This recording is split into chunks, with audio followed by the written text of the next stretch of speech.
Hey kiddo, so chapter 13. This book is getting very, very interesting.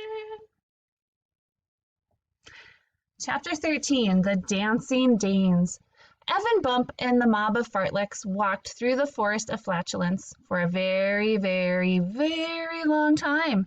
They walked for so long that it began to get dark. They walked for such an entirely too long time that Evan's feet began to get sore. So did Bump's face from rolling over it so many times. But the walking wasn't the worst part. The worst part, by far, was the stinky stench of the fartleks. All the little blue guys were in terrific shape from all the exercise, but boy, oh boy, did they have terrible gas. Evan had no idea what tiny blue mohawk creatures eat, but if he had to guess, he would have guessed they ate a lot of beans. Finally, after entirely too much flatulation, they came to a clearing in the woods. It was about time they reached somewhere since even the storyteller guy was getting grossed out by all the stinky toots. The fartleks seemed to each have a trumpet attached to their bottom. "Here we are!" cried Captain One Cheek Sneak. "Company, halt!" The group stopped right in the middle of a huge campground. Evan and Bump saw a big campfire with a bunch of normal-looking people dancing about the fire and having a wonderful time. There was even a band playing some very upbeat music. "Are those the Danes?" Evan whispered to Bump. Bump opened his eyes briefly, only to slam them shut again. The poor guy was absolutely terrified for some reason. "Yes," Bump whispered. "Evan, you've got to do something." Evan thought the Danes looked pretty normal. They were just plain old regular looking men and women. Each one had their own individual characteristics, yet simultaneously looked exactly alike. One was fat, one skinny, one was tall, one was short, one was bald, one was hairy, one was old, one was young, one had long hair, one had short hair, one had a mustache, one had a beard, one was pretty ugly. The Danes all wore red jumpsuits with a white stripe down the side. Most of them were waving a small Danish flag. There was also they were also smiling a lot. "What's so terrible about the Danes?" Evan asked. The whole time they'd been walking through the forest, Bump had gone on and on about how awful the Danes were. Evan imagined they'd be big, ugly, horrible creatures ready to eat him up and spit out the bones. This wasn't the case at all. The Danes looked perfectly normal. Well, except for the non-stop dancing, the constant flag waving, the matching jumpsuits, and the goofy grins that never left their happy faces. Other than those few peculiar things, the Danes looked perfectly normal. "You'll see," Bump said. "Just wait a few pages." Evan thought Bump was overreacting. One thing was for sure, the Danes sure knew how to have a good time. Evan quickly found himself tapping his foot to the music. The band was busy playing drums, guitar, trumpet, accordion, harmonica, violin, tuba, organ, cello, flute, piccolo, piano, tambourine, bongos, triangle, nose harp, and many other music-making things that you, the reader, can think of because the storyteller guy has exhausted his limited knowledge of musical instruments. And the most incredible part was that even though the band was rocking out on their instruments, they never stopped dancing. "Wait here," said Captain One Cheek Sneak. Then he stomped over to the most noticeable Dane, the tall Dane who was dancing next to the campfire while roasting a marshmallow. After a brief conversation that doesn't need explaining, Evan overheard the tall Dane say to Captain One Cheek Sneak, "Yeah, bring them over quickly, please, before the song is over." And while this was going on, Bump kept bumping up against Evan's legs, saying, "Do something quick, get us out of here." "What? Why?" Evan asked. "They look like extremely civilized people. Last time I was here, they made me..." Before Evan could find out what the Danes made Bump do the last time, Captain One Cheek Sneak returned. He ordered Evan and Bump to march forward, and march forward they did. "Move it, you two!" shouted the fartleks leader, prodding Evan and Bump with his miniature spear. "The leader of the Danes will know what to do with you. That's him over there, the tall Dane. They call him that because he's very, very tall?" Evan asked with a smirk on his face. "Silence!" the fartlek demanded. "You're in for it now, annoying sentence finisher."